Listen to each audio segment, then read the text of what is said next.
자, 이번에는 대한민국 임시정부의 재정비에 대해서 이야기를 해봅시다. 자, 20년대에 대한민국 임시정부는 크나큰 위기를 맞습니다. 우선은 공들여서 조직해놨던 교통국, 연통제 이런 것들이 일본에게 발각되고, 그리고 무엇보다 그 임시정부 내에서도 독립운동을 둘러싼 노선의 갈등이 있었고, 여기에다가 예전에 설명했지만, 자, 당시 임시정부 대통령이었던 이승만,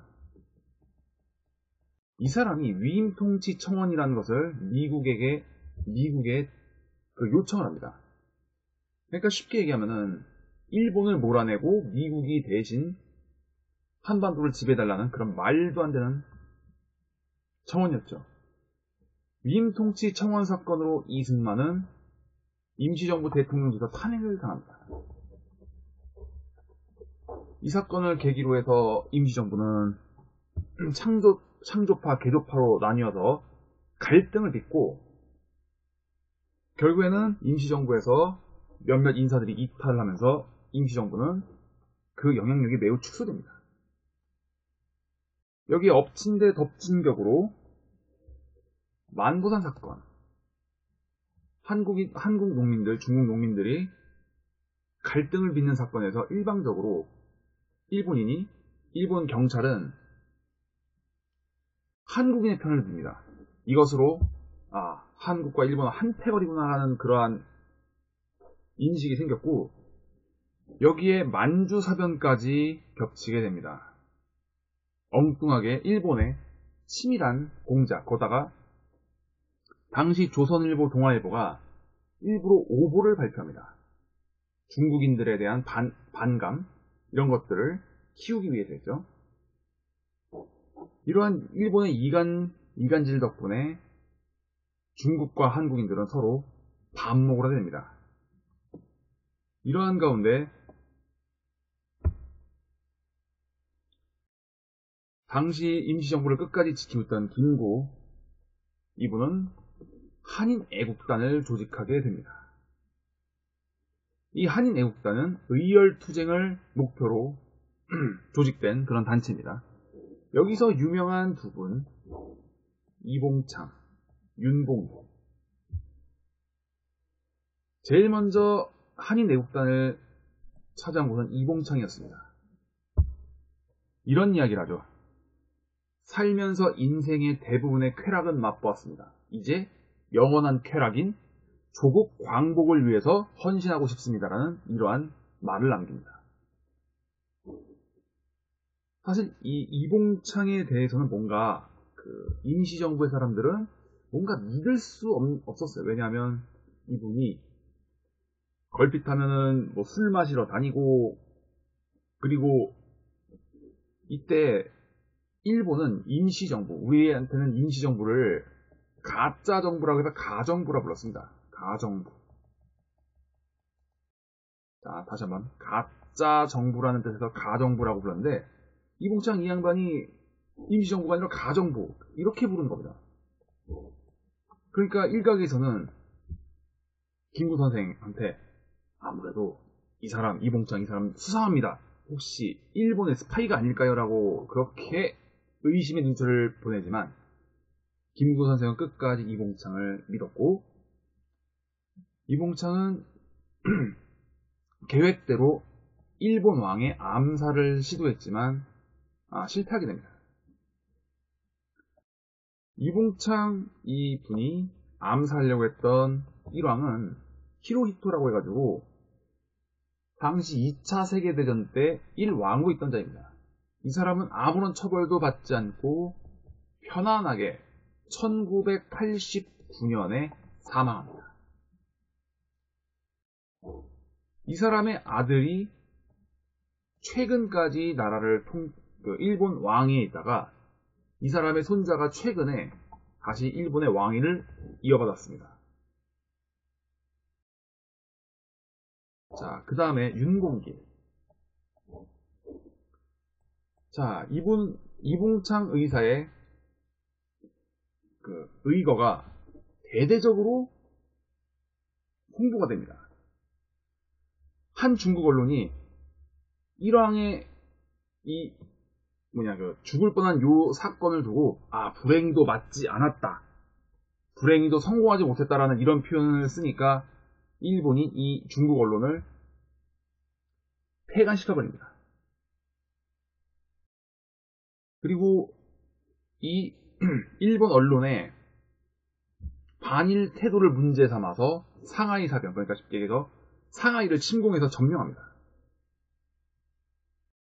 중국은 아무래도 전면전을 피하고자 적당한 선에서 불리한 조건으로 협정을 맺고 상하이는 일본에 넘어가게 됩니다. 자, 그러면 이 상하이 사변에서 또 상하이를 점령했던 어쨌든 사건을 대대적으로 축하해야 되니까 축하 파티를 홍콩 공항에서 벌이려고 합니다. 근데 이 승전 기념식장에서 윤봉길 의사가 당시에 영국인이 미국인이 이러한 그 대사들이 싹 자리를 축하 인사장을 빠져나간 그 틈을 이용해서 그 기념식장 그 단상에 폭탄을 던집니다. 여기서 일본군 장성 고위 관료들이 여러 명이 처단됐고, 이를 계기로 해서 국민당이 임시정부를 적극 지원하게 됩니다. 당시 장개석은 이 사건을 계기로 해서 중국의 100만 대군이 해내지 못한 일을 조선 청년 한 명이 해냈다라고 극찬하면서 임시정부를 적극 지원하는 계기가 되었고, 중국 사람들도 알고 보니 한국인들도 반일 감정이 있구나는 어떤 그 인식의 전환이 생겼고, 이를 토대로 중국 중앙 육군 군관학교에 이 임시정부의 그 한국인 청년들이 군사훈련을 받을 수 있도록 이렇게 허가가 납니다. 여기서 군사훈련을 받았던 그 한국인 청년들은 나중에 대한민국 임시정부 광복군의 뿌리가 되는 사람들입니다. 자, 일본이 드디어 중일전쟁을 일으킵니다. 이 중일전쟁도 세세히 따지면 정말 말이 안 되는 그 사건을 계기로 일어나게 됐는데, 이 중국은 여러 가지로 일본군의 열세여서 임시정부도 결국에는 이 국민당 정부의 피난 노선에 따라서 상하이 원래 임시정부는 상하이에 있었지만 상하이 사변 때문에 아무래도 옮길 수밖에 없었고, 그리고 항저우, 난징, 창사 국민당 정부를 따라서 계속 이동할 수밖에 없었습니다. 그 이후에 민족혁명당에서 나온 사람들과 연합해서 한국 광복군 단체 연합회라는 걸 결성하고, 이는 나중에 한국 독립당으로 재편됩니다. 임시정부는 좀 더 보다 단일하게 김구 중심의 주석제로 개편해서 단일 지도체제를 확립해갑니다. 아무래도 리더십을 통합해야 좀 더 효율적으로 독립운동을 진행할 수 있다고 생각했던 것이죠. 자, 그리고 건국 준비에 대해서 정리를 해보면, 자, 임시정부는 일제 패망과 조국 광복에 대한 대비를 하게 됩니다. 이 41년부터 이 시기부터는 서서히 일본의 패망이 예견되는 여러 가지 정보들이 입수됩니다. 당연히 친일 역적들은 이런 걸 알 턱이 없었고, 그래서 일부 깨어있는 선각자들은 조국 광복에 대해서 대비를 하게 됩니다. 그래서 건국강령을 발표하는데 삼균주의,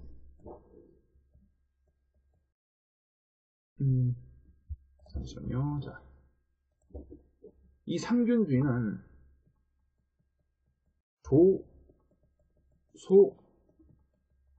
조소앙이라는 분께서 제창을 하신 건데, 개인 간의 균등, 민족 간의 균등, 국가 간의 균등을 주창하는 그런 건데, 아무래도 이것은 정치, 경제, 교육에서의 그 차별이 없는 그러한 세상, 이런 것들을 표방하면서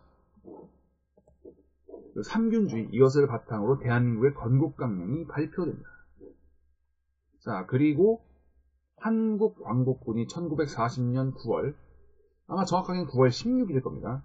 이때 창설이 됩니다. 총사령관은 한국 독립군을 이끌던 지청천, 그리고 이범석, 이 사람 같은 경우에는 청산리 대첩에서 김좌지전과 함께 일본군을 무찔렀던 그러한 경력이 있는 사람입니다.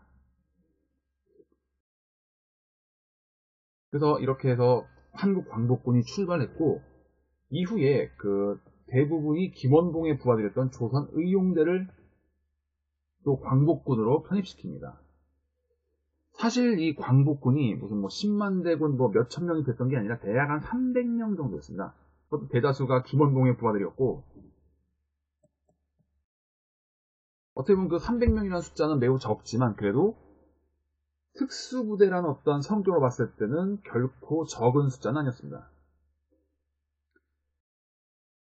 그래서 이 무장투쟁을 하는 이 무장투쟁과 그리고 외교적인 노력이 대한민국 임시정부를 아래에서 하나로 통합이 되고, 근데 문제는 국민당이 지원을 받고 있었던 상황이라서 국민당은 한국 광복군 행정 준승 9개항을 수용하라고 강요를 합니다. 중국의 입장에서는 다른 나라의 무력 집단 이런 게 있으니 뭔가 불안했을 것인데, 지원을 받고 있는 상황이기 때문에 어쩔 수 없이 수용을 하지만 그래도 끊임없이 그 노력을 해서 이 광복군에 대한 지휘권, 통수권을 다시 찾아오게 됩니다. 태평양 전쟁, 그러니까 일본이 진주만을 기습하면서 태평양 전쟁, 그러니까 미국과의 그 전쟁이 시작됩니다. 여기서는 본격적으로 연합군에 합류하게 되고, 당시에 인도 미얀마 전세에서 일본과 싸우고 있던 영국과 광복군은 협정을 맺고 함께 연합작전을 수립합니다. 일본인 포로들을 신문한다거나 아니면은 일본군으로부터 입수한 문서나 정보들을 수집 분석하는 그러한 역할을 했었죠. 인도 미얀마 전선에서 벌어졌던 전투 중에서 인팔 전투라고 있습니다. 인팔 전투. 일본군 역사상 가장 최악의 패배였는데 아마 여기서도 적지 않게 활약을 했던 것 같습니다. 이 인팔 전투에 대해서는 나중에 설명할 시간을 갖도록 하고요. 이후에는 미국의 전략정보국 OSS 이들과 협동으로 국내 진공작전을 계획하는데, 작전 실행 날짜보다 일본이 먼저 항복하면서 이 진공작전은 슬프게도 무산됩니다. 왜냐하면 일본이 패망하는데 어떻게 보면은 광복군은 크게 한 일이 없는 것처럼 되어버렸습니다. 그래서 김구 선생도 기쁜 소식이라기보다는 하늘이 무너진 듯한 일이었다라는 그러한 발언을 하셨죠. 만약에 실제로 국내 진공작전이 이루어졌다면은 당당한 연합군의 일원으로서 뭔가 발언권을 획득할 수 있었고, 사실 광복절이라는 것 자체가 그렇게 큰 감흥이 없습니다. 왜냐하면 광복군이 남쪽이든 북쪽이든 일본군을 무찔러 가면서 서울로 입성했고, 그 광화문 그 내거리에서 당당하게 시가행진하면서 드디어 해방이 되었다라는 어떤 박수를 받으면서 총독부 건물에 올라가 있던 일장기를 끌어내리고 태극기를 개항하는 그러한 상황이었다면 아마 광복절이 어마무시한 그런 축제, 그러한 기쁜 날이 됐을 겁니다. 그런데 엄밀히 따지면 우리는 해방을 맞이한 거지 독립을 했다고 볼 수는 없는 상황이 됩니다.